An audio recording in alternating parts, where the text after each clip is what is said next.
ஒரு ஊரில் தக்காளி, வெண்டைக்காய், உருளைக்கிழங்கு, கத்திரிக்காய் என்ற 4 காய்கறி நண்பர்கள் ஒன்றாக வாழ்ந்து வந்தனர். அவர்களில் தக்காளி மிகவும் அழகாக இருக்கும்.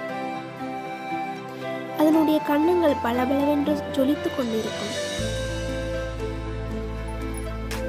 அந்த தக்காளி மிகவும் பலசாலியாகவும் இருந்தது. ஒரு நாள் வெண்டைக்காய், உருளைக்கிழங்கு, கத்தரிக்காய் ஆகிய 3ம் தக்காளியை பற்றி பெருமையாக பேசிக் கொண்டிருந்தன.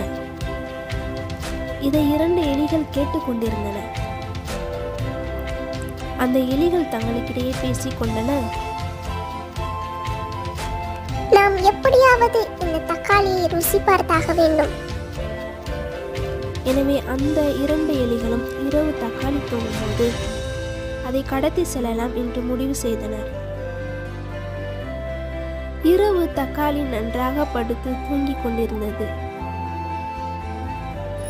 அப்போது இந்த 2 எலிகளும் மெதுவாக வீட்டின் உள்ளே நுழைந்து அந்த தக்காளியை பார்த்தன. உடனே அந்த 2 எலிகளும் தக்காளியை தூக்கிச் செல்ல முடிவெடுத்தனர். இருந்தாலும் அந்த 2 எலிகளும் ரொம்ப கஷ்டப்பட்டு தக்காளியை அவர்கள் வீட்டுக்கு கொண்டு சென்றனர். பின்பு அந்த தக்காளியை சங்கிலியால் கட்டிவிட்டு அந்த எலிகள் 2ம் வெளியே சென்றது.